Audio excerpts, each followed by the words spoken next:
South ఇండియాలోని అతి తక్కువ ధరలకి రత్నాలనందించే ఏకైక సంస్థ 6JVR.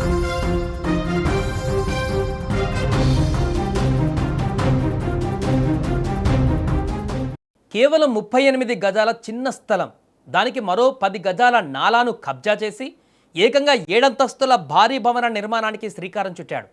కనీసం పునాదులు లేవు, ఇంజనీరింగ్ లెక్కలు అసలే లేవు. కేవలం ఓ మనిషి అతి స్వార్థం, డబ్బుపై దురాశ మరో 2 అమాయకుల ప్రాణాలను బలి తీసుకుంది. ప్రమాదం జరిగి ప్రాణాలు పోతుంటే పక్కనే మరో బిల్డింగ్లో స్లాబ్ వేయిస్తూ నిశ్చింతగా ఉన్న ఆ కిరాతక బిల్డర్ సాజిద్ను ఇప్పుడు పోలీసులు అరెస్టు చేశారు. హైదరాబాద్లోని అత్యంత రద్దీ ప్రాంతంలో ఒకటైన గచ్చిబౌలి అంజయ్య నగర్. ఇక్కడ భూముల విలువ కోట్లలో పలుకుతుంది. ఇదే అదనుగా భావించాడు సయ్యద్ సాజిద్ అనేటువంటి బిల్డర్.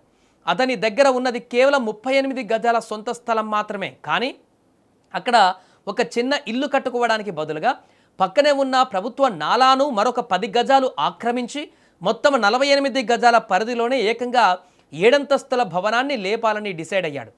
ఒక కాగితం లాంటి చిన్న స్థలంలో 7 అంతస్తుల భవనం అంటే అది ఇల్లు కాదు, మృత్యువుకు ఆహ్వానం పలకడమే. ఇంజనీరింగ్ నిబంధనలను గాలికి వదిలేసి కనీస నాణ్యత లేకుండా ఇష్టానుసారంగా కట్టిన ఆ భవనం శనివారం మధ్యాహ్నం ఒక్కసారిగా పేక మెడల కుప్పకొలింది.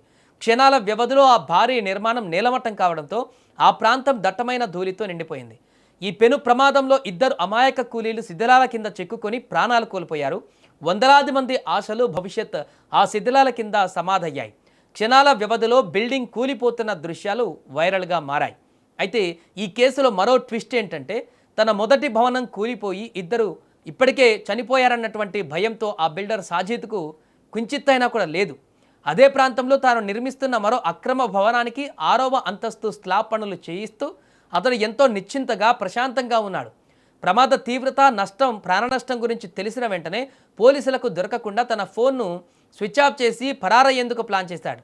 మనుషుల ప్రాణాలు గాల్లో కలిసిపోతుంటే డబ్బు సంపాదనపైనే ధ్యాస పెట్టిన ఆ బిల్డర్ నైజం చూసి అధికారులు సైతం అవాక్కయ్యారు.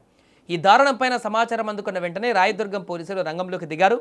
పరారీకి యత్నించిన ప్రధాన బిల్డర్ సయ్యద్ సాజిద్ను చాకచక్యంగా గుర్తించి అదుపులోకి తీసుకున్నారు. అతడు కట్టినవన్నీ అక్రమ నిర్మాణాలేనని, జీహెచ్ఎంసీ నిబంధనలకు విరుద్ధంగా ఎలాంటి పర్మిషన్లు లేకుండానే ఇవన్నీ చేశాడని తేలింది. కేవలం ఒకరి దురాశ, అధికారుల పర్యవేక్షణ లోపం కారణంగా 2 నిరుపేదలు ప్రాణాలు కోల్పోవాల్సి వచ్చింది. ప్రస్తుతం సాజిద్ను విచారిస్తున్న పోలీసులు ఈ అక్రమ నిర్మాణాల వెనుక ఎవరెవరి ప్రమేయం ఉందనే కోణంలో కూపి లాగుతున్నారు. డబ్బుల కోసం కక్కుర్తిపడి ప్రాణాలతో చెలగాటమాడే ఇలాంటి అక్రమ బిల్డర్లకు కఠినమైన శిక్ష పడాల్సిందేనంటూ స్థానికులు డిమాండ్ చేస్తున్నారు.